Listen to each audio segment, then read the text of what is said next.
महान जीवित परमेश्वर, आपकी स्तुति हो, आपका धन्यवाद करते हैं आज के इस समय के लिए। प्रभु, आपने ये सौभाग्य दिया कि आपके चरणों में हम बैठ करके आपकी वाणी सुनने पाएँ। प्यारे पिता, हर एक जन जो आपके चरणों में बैठे हैं या बाद में वचन सुनते हैं प्रभु यूट्यूब में, सबसे पवित्र आत्मा जी आप अपने वचन के द्वारा बातचीत करें। और ये वचन प्रभु हम बुद्धि से ना समझने पाएँ, परंतु आपका आत्मा हमें सिखाए। धन्यवाद सारी बातों के लिए। सब कुछ आपके हाथ में सौंपते हैं प्रभु। हम सब की समझ खोल दें प्रभु। धन्यवाद के साथ प्रार्थना प्रभु यीशु के नाम से मांगते हैं। एक भजन के साथ शुरू करते हैं हम। राजाधिराज महिमा के साथ बादलों पर जल्द आने वाला है। राजाधिराजा महिमा के साथ बादलों पर जल्द आने वाला है। राजाधिराजा महिमा के साथ बादलों पर जल्द आने वाला है। मुसीबत, निंदा, दुख और तंगी सब खत्म होने का समय आ गया। मुसीबत, निंदा, दुख और तंगी सब खत्म होने का समय आ गया। खत्म होने का समय आ गया।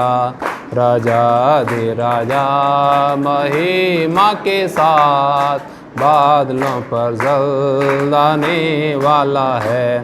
राजाधिराजा महिमा के साथ बादलों पर जल्द आने वाला है। जब हम सुनेंगे तुरी की आवाज़, उसी के समान बदल जाएंगे हम। जब हम सुनेंगे तुरी की आवाज़, उसी के समान बदल जाएंगे हम। उसी के समान बदल जाएंगे हम। राजाधिराजा महिमा के साथ बादलों पर जल्द आने।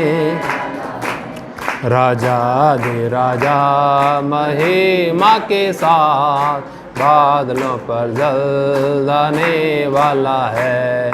प्यारे प्रभु का सुंदर चेहरा जलाल के साथ हम देखने वाले हैं। प्यारे प्रभु का सुंदर चेहरा जलाल के साथ हम देखने वाले हैं। जलाल के साथ हम देखने वाले हैं। राजाधिराजा महिमा के साथ बादलों पर जल्द आने वाला है। राजाधिराजा महिमा के साथ बादलों पर जल्द आने वाला है। हालेलुया। राजाधिराजा महिमा के साथ बादलों पर जल्द आने वाला है। प्रियो, जब प्रभु जी जल्द आने वाले हैं तो हमें तैयार होने में कितना चौकन्ना होना है, ये हमें सोचना है, या हम लापरवाही में अपना जीवन बिताएं। जब प्रभु जी जल्द आने वाले हैं तो हमें क्या करना, तैयार होना है। तैयार कैसे हों? आज जो है गहराई से सोचा जाए, मनन किया जाए तो तैयारी के जो साधन हैं, उन तैयारी के साधनों को हम कलीसिया में इस्तेमाल होते हुए नहीं देखते। बहुत से लोगों ने उन बातों को नज़रअंदाज कर दिया जिनके द्वारा हमारी आत्मिक तैयारी होती है। क्यों तैयारी जरूरी है? सोचिए, तैयारी क्यों जरूरी है हमारी? समझ रहे ना आप लोग? सब लोग सुन रहे हैं ना? तो तैयारी की आवश्यकता क्यों है? दोनों बात में विचार करिएगा।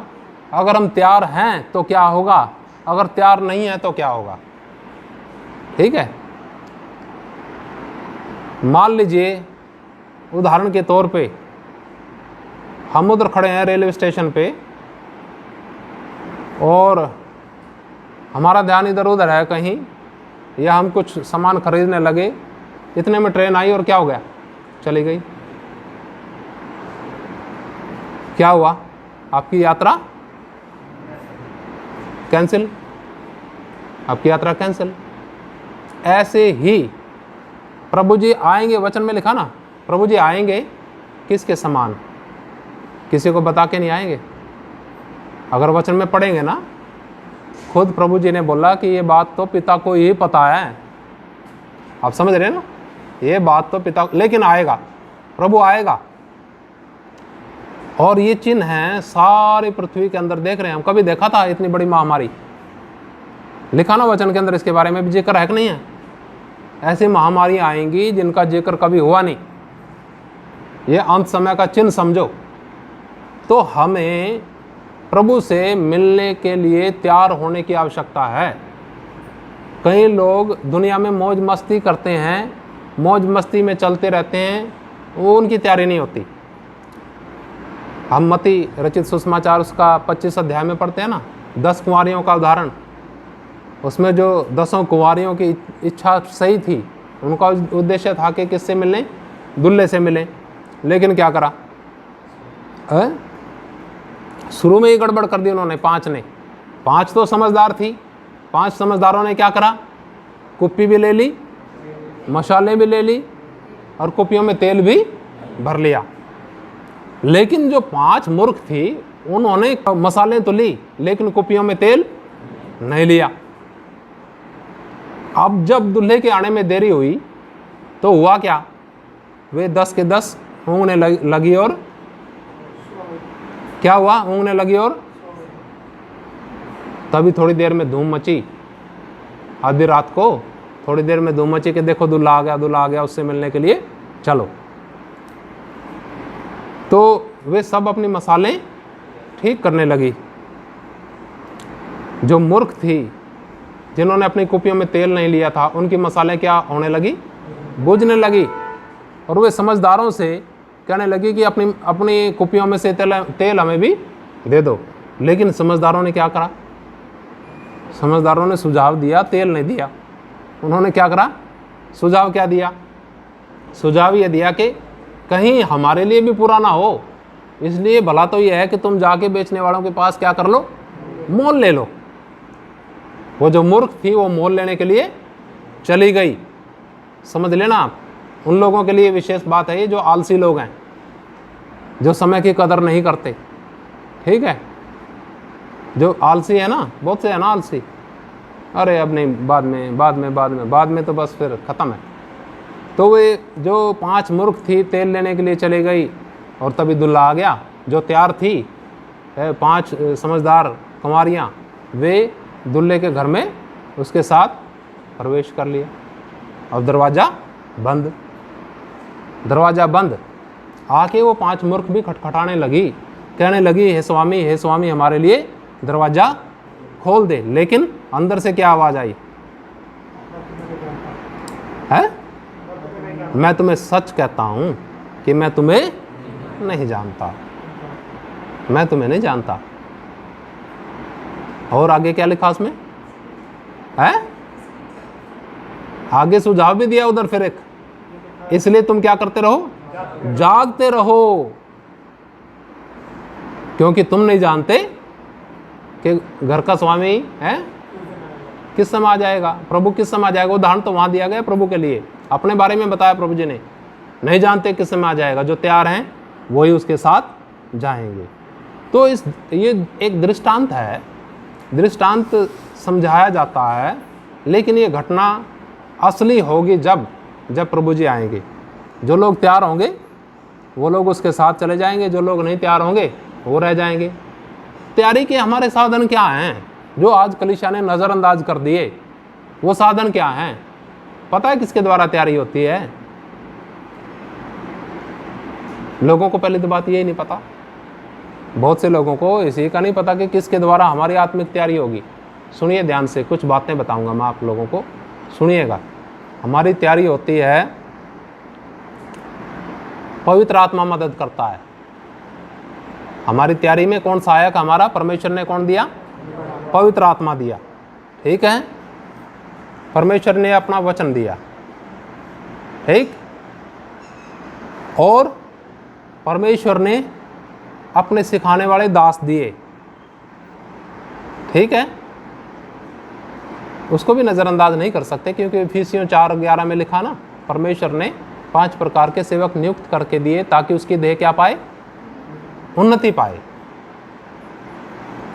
और क्या दिया है, और क्या दिया मालूम है? कष्ट, संकट, मुसीबत। कितनी बातें हुई है? कितनी बातें होगी? पवित्र आत्मा, परमेश्वर का वचन, परमेश्वर का दास, दुख और कष्ट, मुसीबतें, आग की भट्ठी जिसको कहते हैं ये। अभी कितना बताया मैंने?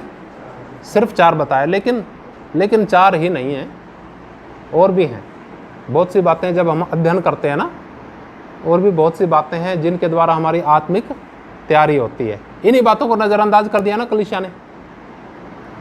कलीसिया ने इन्हीं बातों को नज़रअंदाज कर दिया। क्या वचन सीखने की ज़रूरत है? बहुत से लोग ऐसे हैं, बहुत से सेवक कहलाने वाले ऐसे हैं जिन्होंने वचन सीखना बंद कर दिया, और उनकी जो भाषा है ना, और उनका व्यवहार उस कदर तक आ गया, उस लेवल तक आ गया जिस लेवल में वो लोग हैं जो प्रभु को भी नहीं जानते। जो नहीं जानते प्रभु को, वो क्या कहते हैं? किसने देखा स्वर्ग और नरक? और ये सेवक भी क्या कहने लगे? अरे किसने देखा स्वर्ग और नरक? बना दिया शैतान ने। बहुत समझ में आ गई कितना जरूरी है परमेश्वर का वचन सीखना, परमेश्वर के दासों से। लिखा ना उसमें, क्या नाम उसका, प्रेरितों के काम 2 में लिखा ना, 4 बातें वे प्रेरितों से शिक्षा पाने। क्या करने?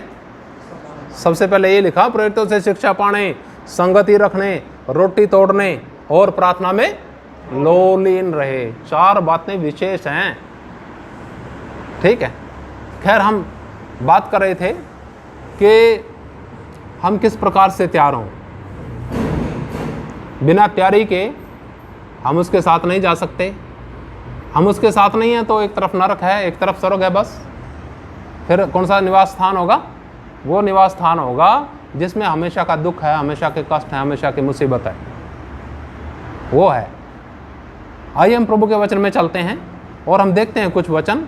आप निकाल लीजिएगा यूहन्ना रचित सुसमाचार, उसका 6 अध्याय, उसका 32 से 35 तक पढ़िएगा। यूहन्ना रचित सुसमाचार 6 अध्याय 32 से 35 तक। यीशु ने उनसे कहा, मैं तुमसे सच सच कहता हूँ कि मूसा ने तुम्हें वह रोटी स्वर्ग से न दी, परंतु मेरा पिता तुम्हें सच्ची रोटी स्वर्ग से देता है।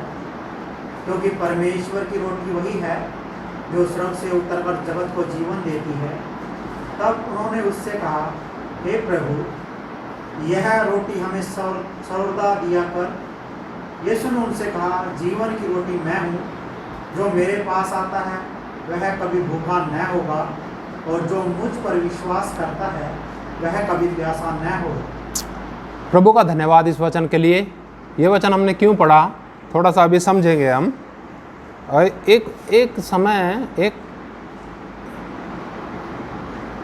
किसी जगह मैं प्रभु के वचन से बातचीत कर रहा था।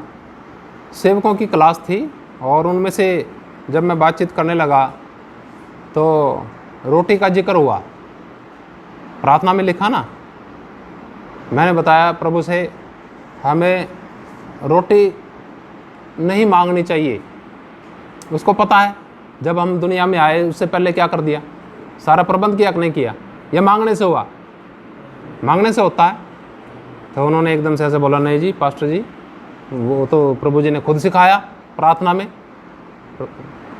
मसीह जी ने खुद सिखाया प्रार्थना में। उसमें लिखा है ना, प्रार्थना में भी तो जिक्र आया ना रोटी का। क्या जिक्र आया उसमें? उसने वो बात एकदम से, हैं, हे पिता क्या कर, आज की रोटी आज हमें दे। तब फिर मैंने यहाँ वचन ये पढ़ के बताया।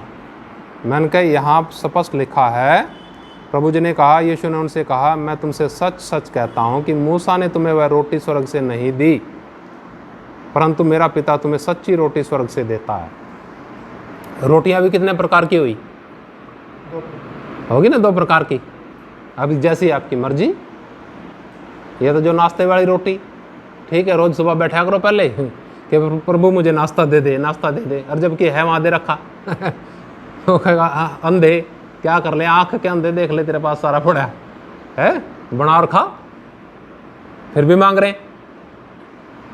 कई लोग इस लेवल में हैं, मेरा वचन सिखाने का मतलब, बातचीत करने का मतलब ये है, लेकिन प्रभु जी कुछ दूसरे लेवल में लेके जाना चाहते हैं।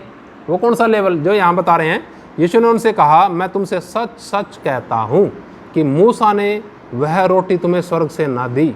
मूसा ने भी दी थी एक रोटी, वो भी स्वर्ग से उतरी थी, लेकिन वो दूसरी रोटी थी। उस रोटी को खाते थे वो, फिर भूखे होते थे, फिर उन्हें भूख प्यास लगती थी। मन्ना बरसाया था स्वर्ग से, है। जब वो बियाबान जंगल में थे ना इस्राएली लोग, परमेश्वर के लोग भूखे रहने लगे, तो मूसा ने दुहाई दी, तो मूसा की प्रार्थना सुनी गई और रोटी वहाँ पर, रोटी का मतलब मन्ना गेहूं के दाने जैसा होता है, मन्ना बरसाया। लेकिन वो मन्ना क्या करना पड़ता था पता है?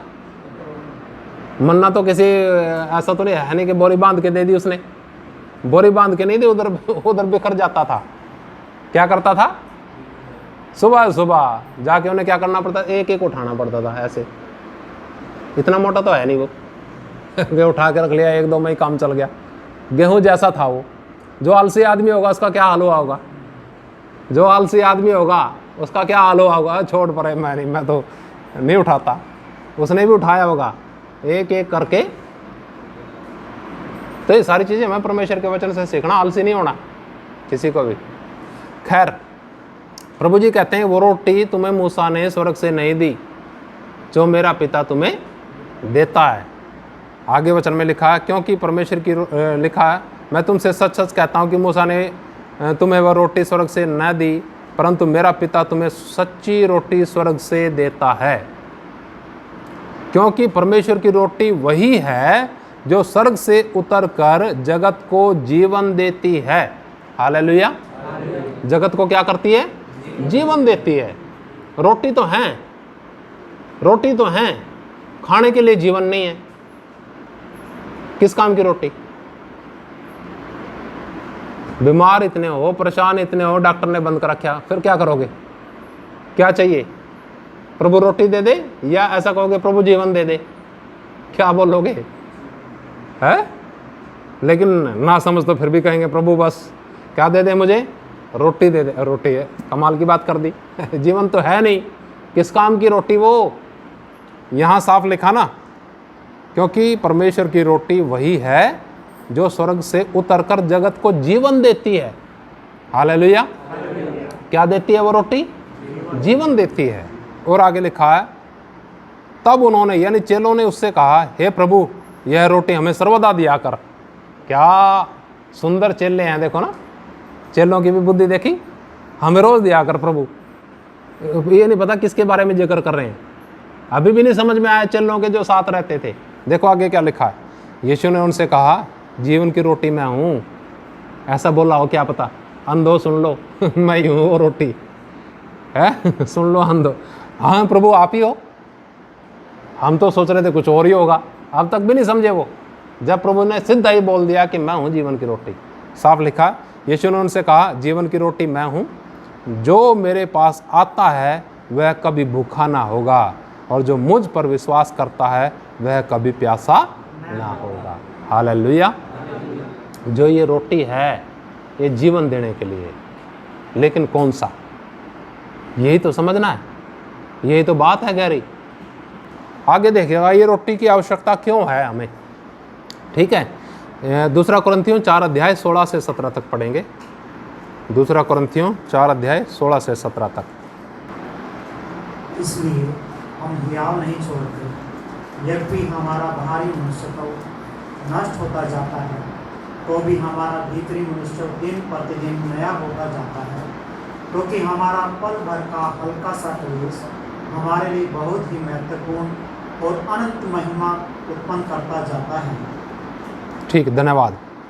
यहाँ आपने सुना वचन, यहाँ सुना, यहाँ प्रभु के वचन में थोड़ा समझिएगा इन बातों को। तो यहाँ वचन के अंदर लिखा 16 वचन में, आपने निकाल रखा होगा ना, यहाँ वचन में लिखा है, इसलिए हम हियाव नहीं छोड़ते, यद्यपि हमारा बाहरी मनुष्यत्व नष्ट होता जाता है तो भी हमारा भीतरी मनुष्यत्व दिन प्रतिदिन नया होता जाता है। आपने समझना है इस बात को बड़े गहराई से। दो मनुष्यत्व यहां बताए गए, दो मनुष्यत्व, दो शख्सियत, दो व्यक्ति। आपने महसूस भी किया होगा बहुत बार, उन लोगों का मनुष्यत्व जो लोग प्रभु पर विश्वास नहीं करते, एक ही मनुष्यत्व उनमें, ठीक है। वो जो कहते हैं हाँ दूसरा मनुष्यत्व है, क्योंकि वो भी क्या नाम उसके प्रति सजग करता है, बुराई के प्रति, वो मनुष्यत्व नहीं है, वो विवेक है, ठीक है। वो सब में पाया जाता है, जो विश्वास करे या ना करे। लेकिन मनुष्यत्व की बात बता रहे हैं, शख्सियत की। दो मनुष्यत्व कौन से हैं? एक मनुष्यत्व नाशवान है और एक अविनाशी है। नाशवान मनुष्यत्व के लिए परिश्रम करते हैं हम भौतिक। जिन लोगों ने प्रभु पर विश्वास किया, जिन लोगों ने पश्चाताप किया, जिन लोगों ने माफ़ी मांगी अपने पापों की, बड़ी गंभीरता के साथ रो रो के अपने पापों की माफ़ी मांगी प्रभु से, जिन लोगों ने ये विश्वास किया कि मेरे ही पापों की कीमत चुकाने के लिए यीशु मसीह जी ने अपने लहू की एक एक बूंद बहा दी, और क्रूस पर चढ़े हुए ये बोलते हैं, हे पिता इन्हें माफ़ कर क्योंकि ये नहीं जानते क्या करते हैं। जब हम ये विश्वास करते हैं तो हमारे पाप क्या हो जाते हैं? माफ़ हो जाते हैं, और हमारे आत्मा के अंदर एक ऐसी शख्सियत आती है, ऐसा मनुष्यत्व आता है जो कभी भी नष्ट ना होगा। हालेलुया। लेकिन अंश आया, वो क्या आया? अंश समझते हैं ना, समझते हैं ना, अंश बीज समझते हो, बस बीज आया। वो कहाँ आया? आत्मा में। कौन सा बीज? अविनाशी।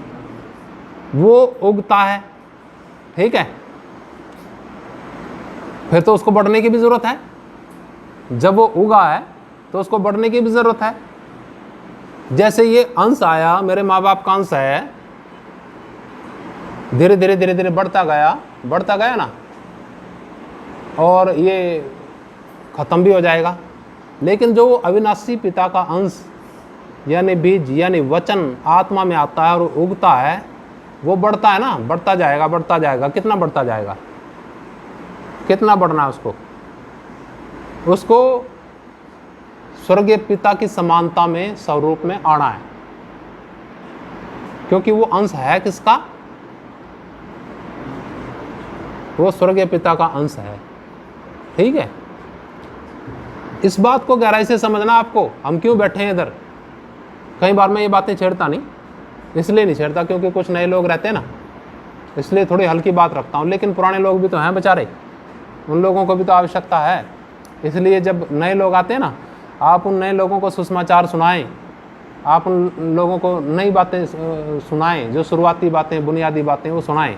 इन बातों से थोड़ा कम उनको समझ मिलेगी, लेकिन शुरुआती चीज़ें हमें नए लोगों को हिम्मत देंगी। आप लोगों के लिए पूरी हिम्मत मिलेगी इनसे, इन वचनों से आपको पूरी समझ, हिम्मत मिलेगी। आवश्यक भी है आप लोगों के लिए, ज़रूरी भी है उन लोगों के लिए जो काफ़ी समय से विश्वास में है।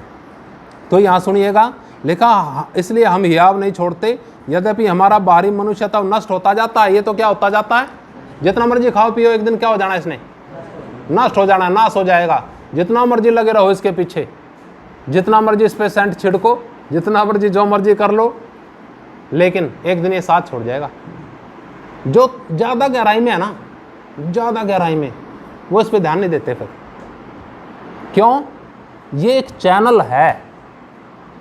ये जो चैनल है, किस काम का चैनल है? क्यों हाथ में किल्ले ठोकी गई थी यीशु के? सोचो।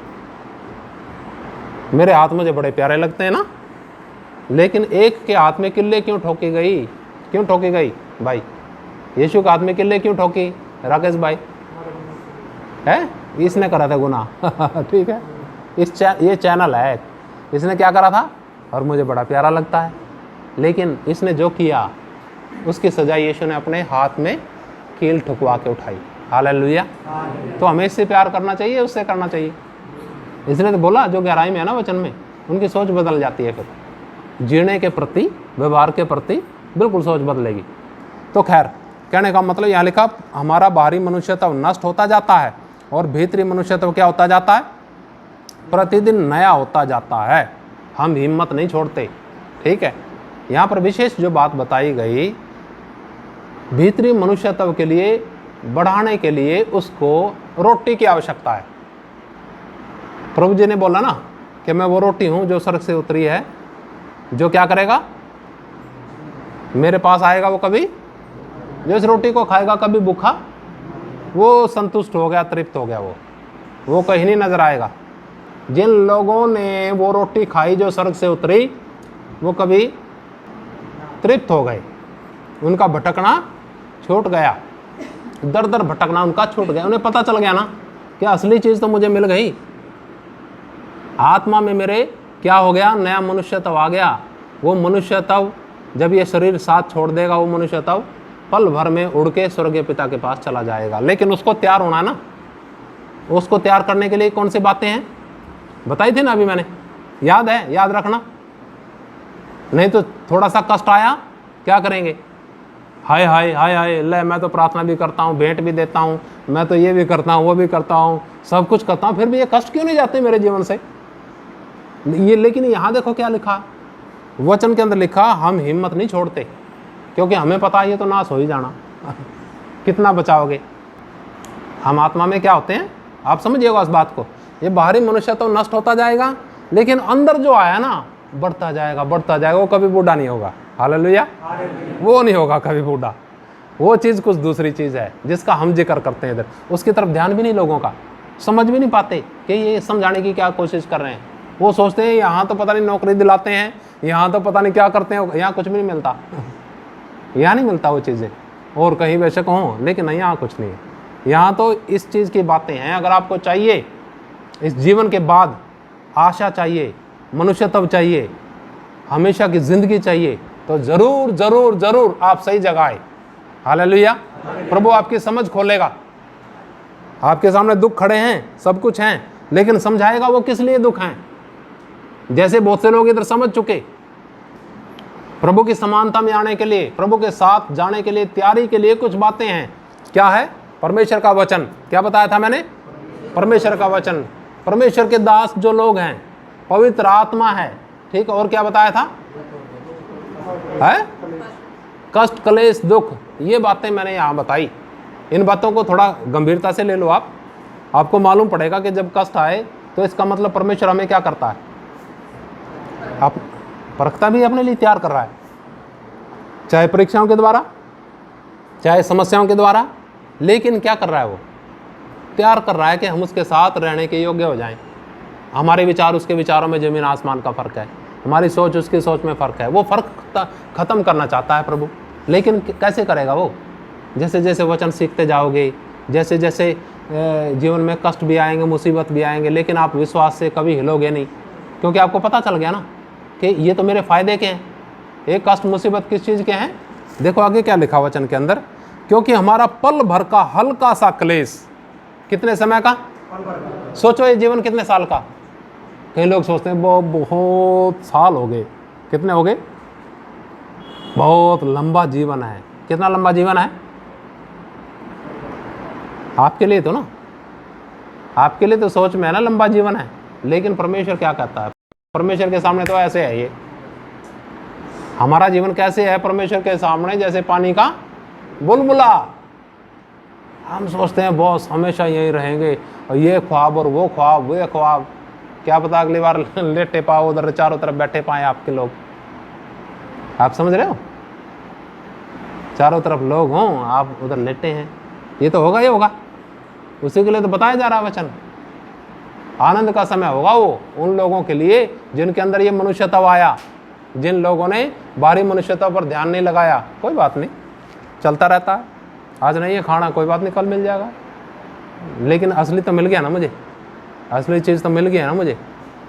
तो हमारा पल भर का हल्का सा क्लेश, पल भर का मतलब समझ गए ना, ये जीवन के बारे में बताया गया। जब हमारा जीवन ही पल भर का है तो क्लेश कितने समय का,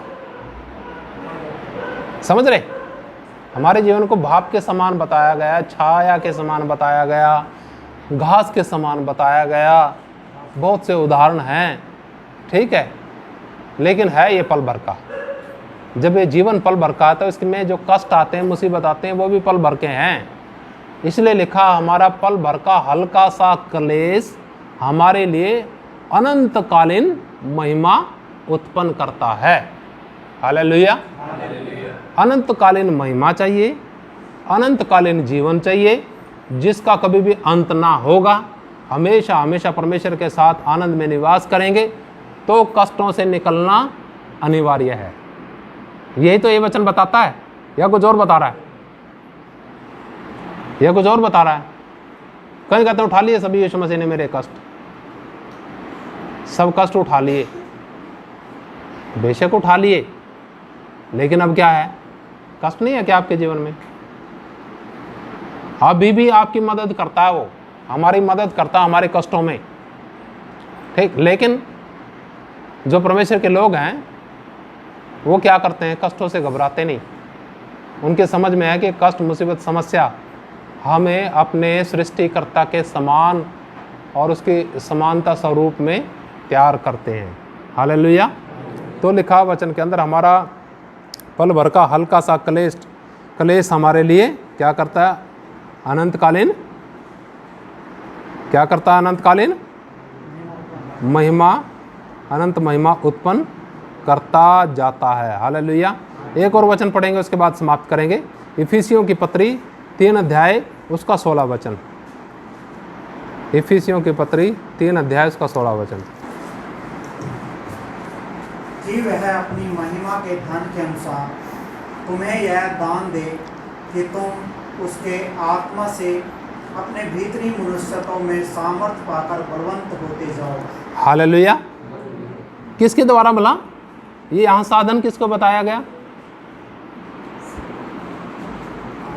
किसको द्वारा बल पाके? क्यों जी? अशोक जी, किसके द्वारा बल पाके? हाँ, हो गया ना, वही बातें गिनवाई थी ना मैंने। यहां साफ लिखा वचन में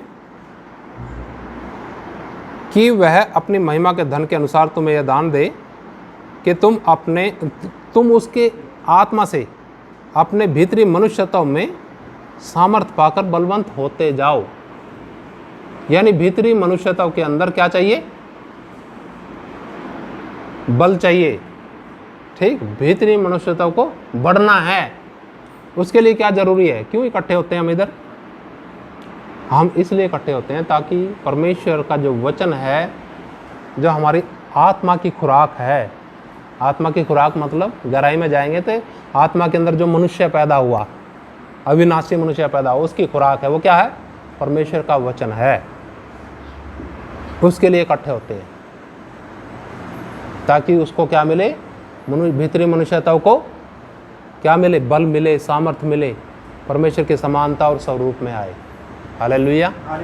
आज हम देखते हैं बहुत से लोगों को ना, बहुत से कहानी सुनाते रहते हैं कि ले यार वो भी विश्वासी है, वो भी विश्वासी है। कैसा विश्वासी? देखिए कैसे विश्वासी हैं। मैं कोई दूसरा विषय इधर लेने वाला था आज, लेकिन परमेश्वर की आत्मा ने यही बताया मुझे।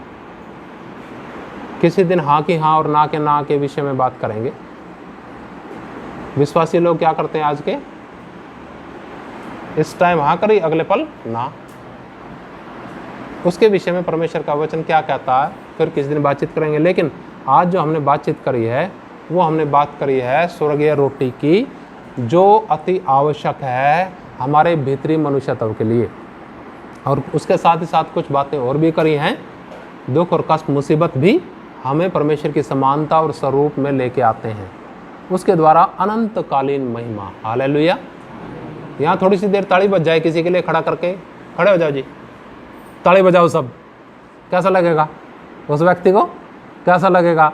किसी ने गीत गा दिया बढ़िया सा और उसकी इतनी तारीफ कर दी कि वाह बहुत बढ़िया गीत गाया भाई। क्या ये तो हो गया क्षण भर का, लेकिन वो महिमा कितने समय की है? अनंतकालीन महिमा, जिसका कभी भी अंत ना होगा। जिसकी बुद्धि में, जिसकी आत्मा में ये बात बैठ गई, उसको ज़्यादा हाथ पकड़ के चलाने की जरूरत नहीं है। पढ़ लिया कर बाइबल, आ जाया कर प्रार्थना में। ये कौन सी बात है भाई? ये कोई बातें नहीं होती हैं। आपसे पहले कई ग्रुप थे हमारे, मैं बात कर रहा था, अपनी पत्नी से बात कर रहा था, मैंने कहा जो पिछले ग्रुप था ना इधर कलीसिया के अंदर, हर इतवार को प्रार्थना होती थी और गली भी कच्ची थी वो, और चिक्कड़ में आते थे वो, बारिश होगा ना, बारिश पूरी, कोई बारिश में भी नहीं रुकता था। परमेश्वर ने उन्हें तैयार किया कष्टों के द्वारा। हम अलग अलग जगह कलीसियाएं चलाते हैं, अलग अलग जगह सेवा करते हैं, अगर ना कष्टों में से निकलते वो कर सकते थे। ये कष्ट तो हमारे बहुत ही फायदे के हैं, हमें तैयार करते हैं, हमारा समर्पण दिखता है उस परमेश्वर पिता के प्रति जिसने हमारे लिए अपने पुत्र का बलिदान कर दिया। आइए हम आंखें बंद करेंगे और हम परमेश्वर के हाथों में अपने जीवन को सौंपें।